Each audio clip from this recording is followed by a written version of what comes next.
హెచ్బిఏవన్సి blood test గురించి వినే ఉంటారు కదా. ఇది 3 నెలలకు ఒకసారి ఎందుకు చేస్తారు? నెలకు ఒకసారి చేయొచ్చు కదా, 2 నెలలకు ఒకసారి చేయొచ్చు కదా. ఇది 3 నెలలకు ఒకసారి ఎందుకు చేసుకోవాలి, దీనివల్ల మనకు ఉపయోగాలు వంటి వివరాలన్నీ ఈ వీడియోలో మనం చూద్దాము. హెచ్బిఏవన్సి, హెచ్బిఏ అంటే హిమోగ్లోబిన్ ఏ.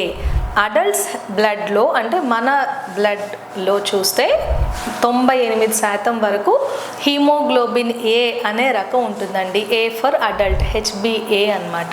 ఈ హీమోగ్లోబిన్ ఏలో 2 చైన్స్ ఉంటాయి, ఆల్ఫా చైన్, బీటా చైన్. ఈ బీటా చైన్లో ఉన్న ఎన్ టర్మినల్కి అటాచ్ అయిన గ్లూకోజ్ని మనం మెజర్ చేస్తున్నాం. మరి ఇది 3 నెలలకు ఒకసారి ఎందుకు చూస్తాము?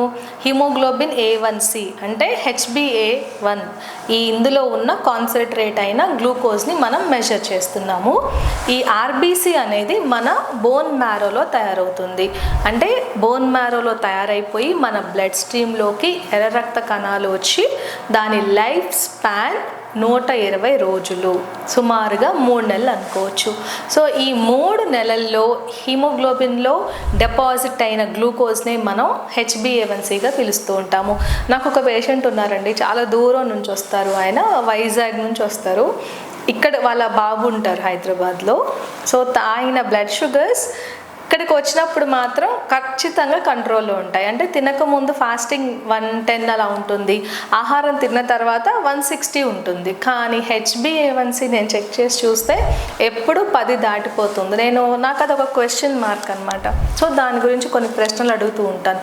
గత 3 నెలల్లో మీరు మందులు సరిగా వాడుకున్నారా, ఆహారం నియమాలన్నీ పాటించారా, వ్యాయామం చేస్తున్నారా? బ్లైండ్గా మందులు పెంచేయలేం కదా. ఎందుకు పెరిగింది షుగర్ అనేది మనం చెక్ చేసుకుని చూస్తే అప్పుడు ఆయన మనకి రిజల్ట్ చెప్తారనమాట. అంటే గత 3 నెలలు కూడా ఆయన 2 టాబ్లెట్లు చెప్తే ఒకటే వేసుకోవడము, ఒక పూట ఆహారం కరెక్ట్గా తీసుకుని 2 పూట్ల టైంకి తినకపోవడము, ఎక్కువగా కార్బోహైడ్రేట్స్ ఉన్న ఆహార పదార్థాలు తీసుకోవడము, స్వీట్స్, ఆకలేస్తుంది లేకపోతే నాకు దాహంగా ఉంది, మా ఏరియాలో ఎండలు ఎక్కువ ఉంటాయి అని చెప్పేసి కూల్ డ్రింక్స్ ఎక్కువగా తాగుతూ ఉంటారు. కాబట్టి ఆయన గత 3 నెలలు హెచ్బిఏవన్సీని దాయలేం కదా. మా దగ్గరకు వచ్చినప్పుడు షుగర్ కంట్రోల్లో చూపించుకున్న 3 మంత్స్ యావరేజ్ షుగర్ అనేది గత 3 నెలల షుగర్ రీడింగ్ గురించి మనకి చెప్పేస్తుంది. ఈ హెచ్బిఏవన్సీ అనేది చాలా ఇంపార్టెంట్ టూల్ అండి. కేవలం షుగర్ డయాగ్నోస్ చేయడానికి మాత్రమే కాకుండా ట్రీట్మెంట్ ప్రోటోకాల్కి ఇది చాలా ఇంపార్టెంట్. మా దగ్గరికి షుగర్ పేషెంట్స్ వస్తే ఒక రీడింగ్ పెరగగానే 250 ఉంది కదా అని మందులు పెంచేయము. కొన్ని రోజులు లైఫ్ స్టైల్ చేంజెస్ చేసి అబ్జర్వ్ చేస్తాము. కొంతమందిలో హెచ్బిఏవన్సీని చెక్ చేస్తాము. అంటే ఖచ్చితంగా వీళ్ళ షుగర్ లెవెల్స్ ఎక్కువే ఉన్నాయి, ఇదేదో టెంపరీగా మేము ఒకరోజు ఫంక్షన్కి వెళ్తే షుగర్ పెరిగిందండి, నేను ఎక్కువగా ఫ్రూట్స్ తినేసాను అందుకని పెరిగింది, ఒక చాక్లెట్ తిన్నాను పెరిగింది అంటారు. సో అటువంటి కండిషన్స్ని మరియు కాన్స్టెంట్గా పెరిగిన షుగర్ని రెండిటి మధ్య డిఫరెన్స్ మనం ఈజీగా ఈ హెచ్బిఏవన్సీ టెస్ట్లో తెలిసిపోతుంది.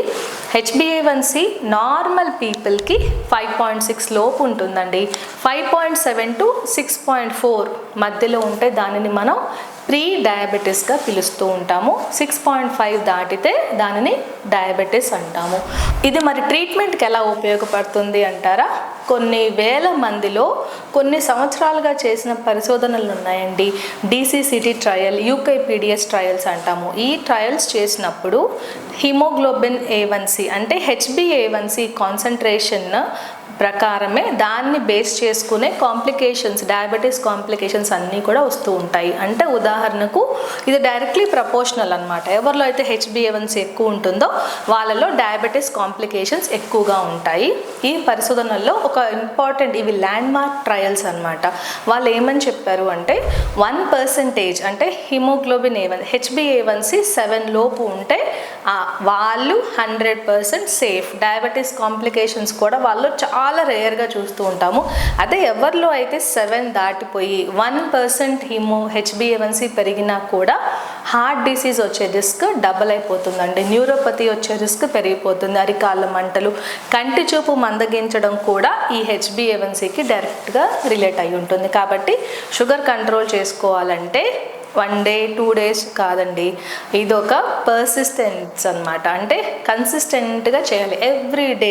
నా దగ్గరకు వచ్చి పేషెంట్స్ అంటూ ఉంటారు, షుగర్ బాగా కంట్రోల్ చేసుకున్నారండి, వెరీ గుడ్ అని. నేనంటే మాదే ఉందండి, మీరు మందులు ఇచ్చారు కదా అంటారు. కాదు, నేను మందులు ఇచ్చినంత మాత్రాన మీరు ఎవ్రీడే ఆ ట్యాబ్లెట్ వేసుకున్నారు, నేను చెప్పిన ఆహార నియమాలు పాటించారు, ఎక్సర్సైజ్ చేశారు, ఇంత కన్సిస్టెంట్గా మీరు గత 3 నెలల్లో చేశారు కాబట్టే ఇప్పుడు మీకు HbA1c షుగర్ మంచి కంట్రోల్ ఉందని వాళ్ళు చేసిన కృషిని మేము అక్నాలెడ్జ్ చేస్తామండి. సో HbA1c టెస్ట్ని ఈసారి మీరు చెక్ చేసుకున్నప్పుడు కొంతమంది నెలకే చేస్తారు, ఈ మధ్య 10 రోజులకు ఒకసారి బ్లడ్ టెస్ట్ చేసుకొని వచ్చి నాకు తగ్గలేదు అని బాధపడే వాళ్ళు చాలామంది ఉంటారండి. HbA1c కాంట్రిబ్యూషన్ అంటే ఫర్ ఎగ్జాంపుల్ గత 1 మంత్లో ఉన్న బ్లడ్ షుగర్ పర్సంటేజ్ అనేది 50% ఆఫ్ HbA1cకి కారణం అండి. ఆ ముందు అంటే సెకండ్ మంత్ గత 2వ నెల 25%కి, 3rd మంత్ అంటే 2 నెలలకు ముందు ఆ పరిస్థితి 25% ఆఫ్ HbA1c కాన్సన్ట్రేషన్ ఇది చూపిస్తుంది. కాబట్టి HbA1c అనేది 3 నెలలోపే లేకపోతే 10 డేస్కి ఒకసారి చేసుకుని మనం ఎప్పుడు కూడా కంగారు పడకూడదు. అది తగ్గడానికి మనం 3 మంత్స్ టైం ఇస్తేనే ఆ HbA1c నార్మల్కి వస్తుందండి. కొంతమందిలో ఫాల్స్గా ఎలివేట్ అయి ఉంటుంది, ఇది అంటే బ్లడ్ కాన్సన్ట్రేషన్ బట్టి కూడా రిలేషన్ ఉంటుంది. కొంతమందిలో ఫాల్స్ లో చూపిస్తూ ఉంటుంది, అనీమియా అంటాము. సివియర్ అనీమియా ఉన్న వాళ్ళలో Hb పర్సంటేజ్ తక్కువే ఉంటుంది కదా. HbA1c అంటే ఏంటి, ఈ అడల్ట్ హీమోగ్లోబిన్ ఎంత పర్సెంట్ గ్లూకోజ్తో నిండబడింది అనేదే HbA1c. సో ఆల్రెడీ Hb తక్కువ ఉంటే HbA1c కూడా తక్కువే చూపిస్తుంది కదా.